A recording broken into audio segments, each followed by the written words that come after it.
Alright, welcome back to our channel. Ito muli sa RP Max Vlog. Sa mega love shoutout po sa ating lahat guys, mga kaibigan, mga kalingap. Naway na sa mabuting kalagayan po ang lahat guys sa mga panahong ito. Mega love shoutout din po sa ating ama ng kalingap, Kuya Val Santos Matubang, Kalingap Rob, and Atid na Vlogs. Sa inyong lahat po guys, mga kasama kong reactors at mga kalingap partners o charity vloggers ay mega love shoutout. Gusto ko pong magbigay ng komento guys dito nga po sa isa sa mainit na pinag-usapan po ngayon. Nababanggit po ito ni Kuya Val.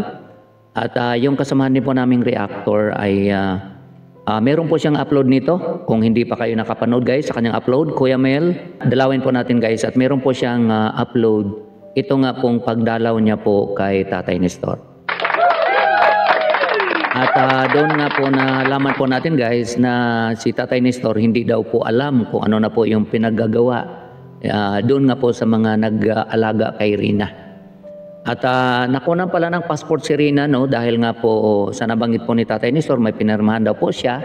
Authorization kasi si Tatay Nestor pala, actually matagal na po nating alam yan guys, na si Tatay Nestor po ang nakalagay sa birth certificate ni Rina na siya po ang tatay.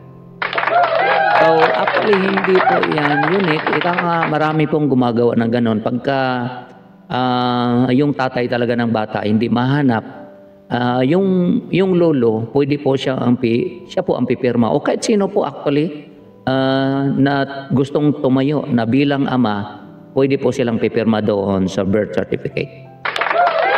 So, yan, siyempre, mas maganda kung lolo o di kaya kapatid nung anak niya, pwede pong ganon. So si lolo ang nakalagay legally, nakalagay doon sa birth certificate na siya po ang tumatayong tatay ni Rina.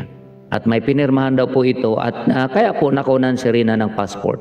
At balita po, base sa usap-usapan, base sa nabanggit po nila sa kanilang mga live, sa kanilang mga upload, dahil mainit na po itong kino-content guys, no? Mga kalingap sa mga kasamahan po nating reactors at kahit kay Kuya Val. So ngayon, narinig po natin guys na si Rina daw po ay dadalhin sa Amerika. Well, kung gusto po siyang dalhin doon, siyempre, sino ba namang aayaw, no? Kung meron kang kamag-anak na sa wakas makapunta na po sa Amerika. Pero ang tanong po kasi dito guys, anong purpose? Dahil pagkaalam po natin, hindi ka po basta-basta makapunta ng Amerika. Hindi ka po basta-basta makapagkuha o makapagpadala ng kamag-anak mo papunta sa Amerika. Napakahigpit po guys. Lalo na po ngayon na si President Trump ang nanalo. Napakahigpit. Ang dami po niyang i-deport. Baka mga Pinoy na mga nagtiinti sa Amerika ay kasama na din po siguro sa i-deport ni Trump. So nagkahigpitan po guys, nagkahigpitan. Mahigpit po si Trump ngayon. Kaya ito mga naririnig natin, yung binabalak ng mga wakwak na gusto daw pong dalhin si Rina sa USA, hindi natin, parang hindi ko magets no, kung anong klaseng visa ang gusto nilang gawin. Dahil pwede kang, isa sa pwede mong gawing, pwede kang pumunta ng Amerika. Halimbawa, guro ka, teacher. Pwede kang mag-apply as a teacher. So yun, pwede kang pumunta doon. So ngayon, sa situation ni Rina, anong magiging visa ni Rina? Anong klaseng application para makapunta si Rina sa USA? Ang pwede lang ang isa sa pwede, sa nakikita ko guys, student. As a student, pwede, pero meron pong assessment. At ang tanong, kaya ba ni Rina kaya ba niyang i-assist ng isang assessor doon no, sa isang school sa USA? So yun po ang tanong dyan. Kaya malabo kung student visa ang i-apply nila kay Rina. Dahil si Rina sa assessment pa lang ay hindi na po yan papasa. Hindi po sa hinuhusgahan natin guys. Alam po natin na may problema si Rina. Sa nakikita ko, siguro medical reason. Dadalhin nila si Rina doon para ipagamot. So, abangan na lang po natin guys no, kung anong klaseng visa. Akala po nila siguro ganun kadali na pumunta ka ng USA para magbiyahe o kung ano po yung gagawin mo doon, mamasyal, tourist visa, lalo na guys, no, hindi ganong kadali. Ang daming mga Pilipino gustong pumunta ng Amerika. Hindi makapunta-punta kahit na may pera. Kasi nga po, rejected pagdating sa visa application. Kaya yung iba bumabiyahe sa Asian country na libre ang visa, tulad nga po ng Hong Kong, Thailand, na hindi po natin kailangang mag-process ng visa. Ika nga, visa upon arrival, itatatak na lang po sa passport natin. Pero pagdating po sa USA, o the same din naman sa mga European countries, sa United Kingdom, ganun din po. Hindi basta-basta makapunta doon kung wala kang pre-arranged visa. At yung visa na gusto mong applyan, student visa, tourist visa, or medical treatment visa, o kung ano man yan, ay kailangan po yan na may mga supporting document. Na ikaw ba ay karapat-dapat ba talagang ma-issuehan ng ganong visa. So, yun po ang isa sa nakikita ko guys, baka medical reason, pwede po yun, dali nila si Rina doon, na kunwari ipapagamot siya doon. At sana, kung ganong visa nga, ipapagamot nila talaga si Rina doon. Siguro naman may mga sponsor si Rina na handa din naman po na gasto. Hindi po sa ina-underestimate natin. Alam po natin guys, marami ang nagmamahal kay Rina. At sana, kung ano man yung ginagawa nila, ay talagang makakabuti ika nga kay Rina. Kasi kawawa po si Rina at the end, kung hindi din lang siya mapapagamot at hindi siya ma-therapy. Ay yun po talaga ang hindi sa pinapakialaman natin. Okay, dahil may views kay Rina, hindi po. Actually, yung sa atin guys, encouragement o pagkalampag ika nga sa kanila. Na baka sana ay tumalab yung ating mga reaksyon. Actually, meron po akong reaksyon dyan, last month po yata yun, kung saan inulit ko po yung binanggit nung nanay ni Rina, kung saan si Melanie mismo ang nagsabi. Inamin niya kay Vincent Calyada na si Rina talagang delayed, no? Ika nga habang tumatanda, yung isip niya nagiging isip bata. Okay, at alam ko po, no, kapag nababanggit po natin, marami po ang nasasaktan. So, alam natin guys, no, yung mga nagtatrabaho sa mga ganong facilities, aware sila, nakikita nila, may mga kamag-anak sila. Yung iba, anak nila, binabanggit nila, nagko-comment sila. Yung anak ko ganyan, Sir RP, parehong-pareho kay Rina. Gagaling pa yan, pero hindi yung talagang total na galing. Kasi nga, ang kailangan dyan na at least kaya nilang buhayin ang sarili nila kung wala na silang kamag-anak pagdating ng araw. Yung pagluto man lang, kahit paano marunong siya magluto. Yun ang kailangan nila. Kalimutan na natin yung makatapos siya ng kurso dahil sa ganong situation po talaga, hindi sa hinuhusgahan natin. Problema po talaga yan. Kung delayed nga naman yung pinaka-the best talaga dyan, matuto sa trabaho, ika nga, no, sa loob ng bahay. At kayang buhayin ang sarili niya. I mean, pagluluto, paglilinis, o kung ano man yung mga personal na pwedeng gawin sa bahay. Yun po ang pinaka-the best dyan. Pero wag na siguro natin asahan na makatapos ng kurso. Mukhang malabo yun. Okay, sa mga ganong sakit ni Rina, hindi po sa hinuhusgahan natin. Kundi yan po ay katotohanan lamang. Based po yan on experience. At sa mga alam natin, no, ang dami pong mga ganong situation. Hindi na po yan unique, common po yan, mga ganong problema guys. Alam po natin. Pero yung nga po, habang binabanggit natin, na ganun ang problema ni Rina. Hindi sa doktor tayo at binabanggit natin na yun ang sakit, no? Kundi nakikita natin guys at binabasihan po natin ang sinabi talaga mismo ni Melanie. Dahil para sa akin, mas nakakaalam ang ina ng isang bata. So yun po ang mas mabigat. Hindi yung kung anong, halimbawa, dinala mo si Rina sa isang doktor. Ang akala nila guys, ang doktor parang propita, manghuhula, na base doon sa CBC, alam na niya kung anong sakit. Kaya nga po, lagi kong ini-emphasize dyan guys, na ang pinaka-the best talaga, kung ipa-check up nila si Rina, ay isama yung ina. At itong ina, dapat sabihin ang totoo.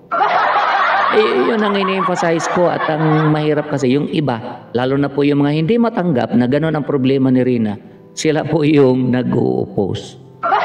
Bakit? Ano pong problema guys, no, kung ganun ang sakit ni Rina? May problema po ba? Sa tingin ko, ika nga, it's a matter of acceptance. Tanggapin mo na may problema si Rina ng ganun at gawin mo kung anong dapat gawin. Ipa-therapy mo, ipa-school mo. Yun ang dapat gawin. Ika nga, ang unang step na matreat mo ang isang tao kapag tanggap mo kung ano ang sakit niya. Ganun lang po yun. Kasi hanggat deny mo, ang nangyari po kasi denial eh. Pati itong mga nasa paligid ni Rina, denial po sila guys. At alam na nga nila na ganun yung sakit ni Rina, ipagdadasal daw po nila. Lord, sana gumaling si Rina. I am not questioning miracle. I myself, naniwala ako ng miracle guys.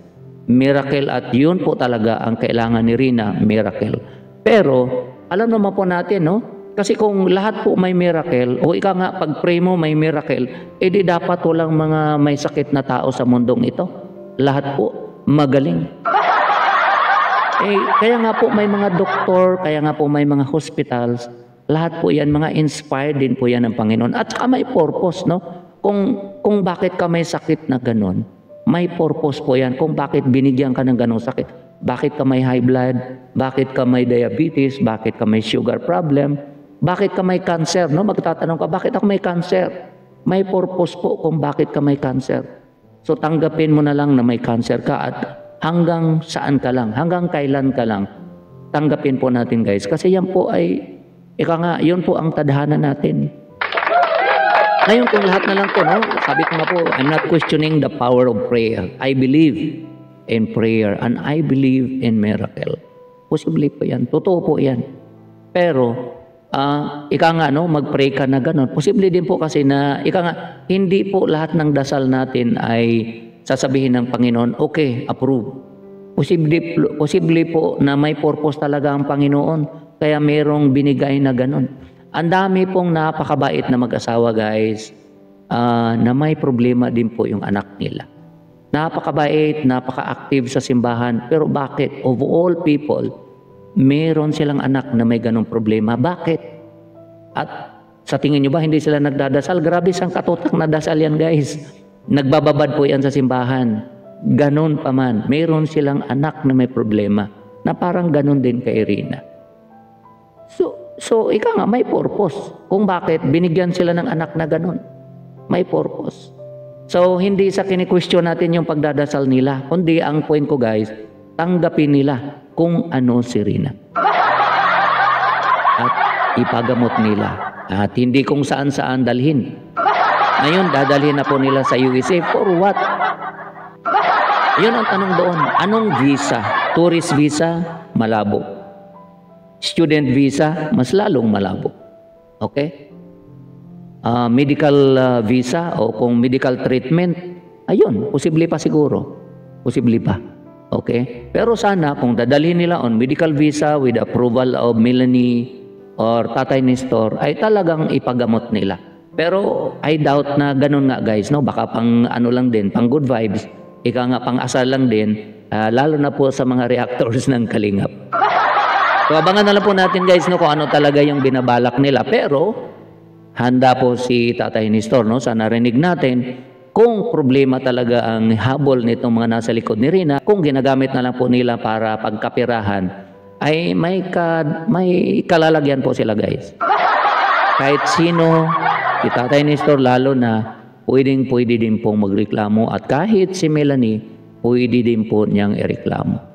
At kahit sino, sa nabanggit ko nga po, pwede magreklamo sa DSWD against doon sa mga taong nasa likod ni Rina, yung gumagawa ng kung ano-ano. Okay? So, kaya nga, pagbutihan po nila at kung dinala nila si Rina sa pangako na paaralin ito, ipapagamot ito, ay dapat tuparin nila. Kung ano po yung kasunduan nila sa DSWD.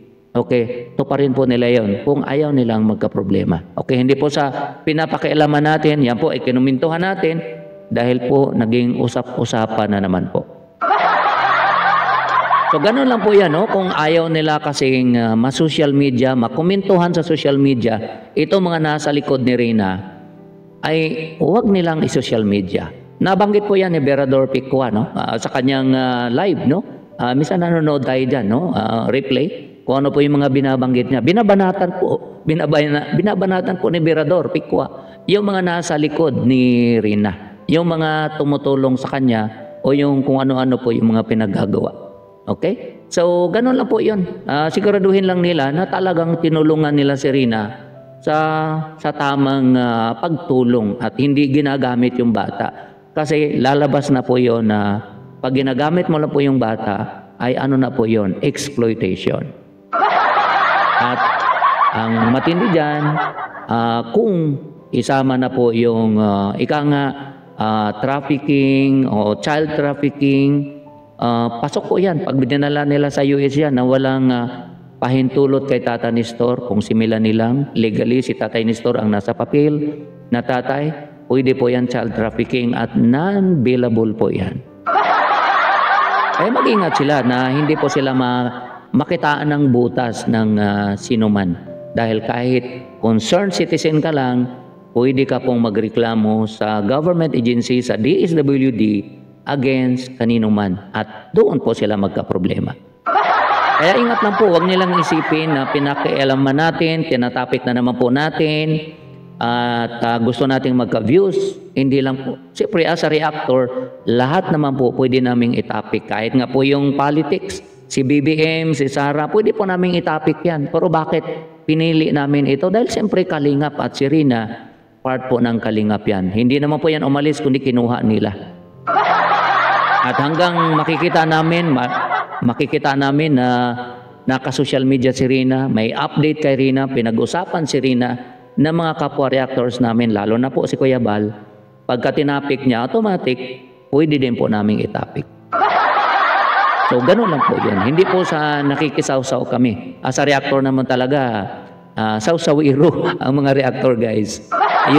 Yun po talaga ang trabaho ng mga reactor, saw-sawiro. So ngayon, nakikisaw-saw kami sa Team Kalingap at pasalamat nga kami, no, kay Kuya Bal na pinayagan kaming makisaw-saw sa kanilang mga videos. Okay? At in return, tumutulong din naman po kami sa Team Kalingap. Ganun lang po yun. Ika nga nakinabang kami, na pinayagan kami. At the same time, tutulong kami sa makakaya namin kung ano po yung matulong namin sa Team Kalingap. Ganun lang po yun. So, yun lang po guys. No? Maraming salamat po sa inyong lahat, sa inyong walang sawang suporta at pagtsatsaga po ng mga video namin. Kahit pa paano, pinapanood nyo, ino-open na lang yung smartphone bilang suporta at kahit pa paano, magkaroon tayo ng konting revenue para din po sa ating mga tinutulungan. So maraming salamat sa inyong lahat, no? Sa mga silent viewers, sa mga nag-comment, sa mga nag-likes, maraming salamat po sa inyong lahat guys. Ingat po tayo kung nasaan man tayo. God bless everyone. I love you all. Bye-bye.